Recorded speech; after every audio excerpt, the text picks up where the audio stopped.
tutorial, I'm going to walk you through the settings page in Gmail to show you just a few tips that are useful for teachers. First, log into your Gmail account, and then you're going to click in the top right corner of the screen in this gear.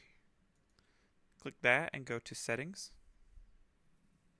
Now you see at the top of the screen there's a bunch of different categories for the settings. So we're going to work through these from left to right.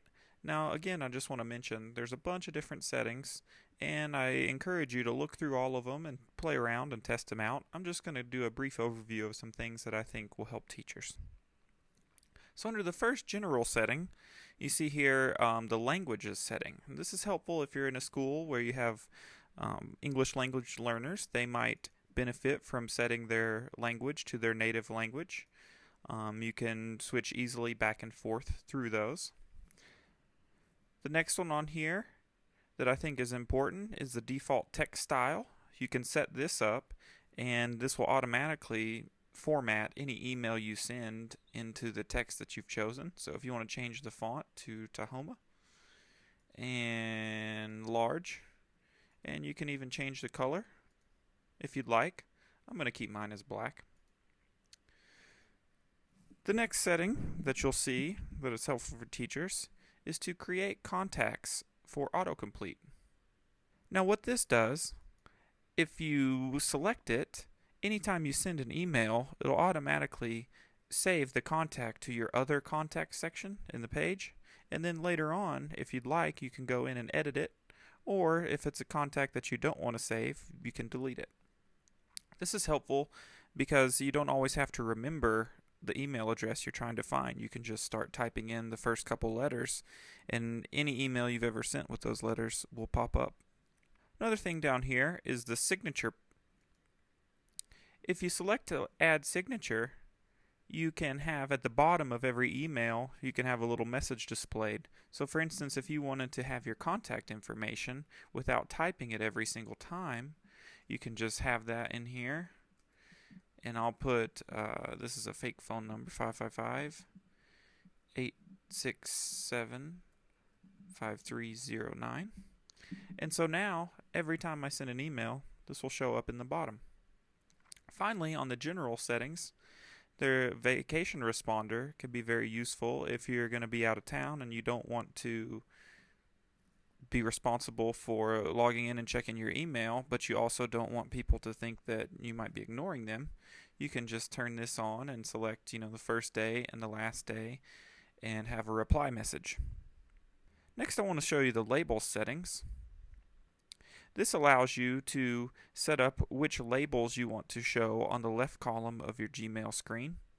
This is really helpful for staying organized, in that you can create any kind of labels that you want, and you can either show them or hide them.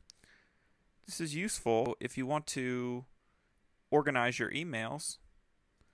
You can just go in here, and under the More setting, you click that, and it shows you all your labels. So you can drag your emails into those labels in order to find them easier later on down the road. The third feature I'm going to show you is the inbox setting. This shows your email categories, and this is what it looks like when you see on your email page. You see there's primary, social, promotions, updates. I really like using these because I find that half or more of the emails I receive are from different things such as Facebook or promotions that you have to put your email address in and then they send you things. And so I just like to declutter my inbox and focus on what's the primary emails and the updates. So when you have these selected, it'll automatically put the emails you receive into these categories so that you don't have to look at all of them. You can just see the important ones. Finally, I want to show you some neat features under the lab settings in Gmail. One really neat feature is that you can enable the canned responses.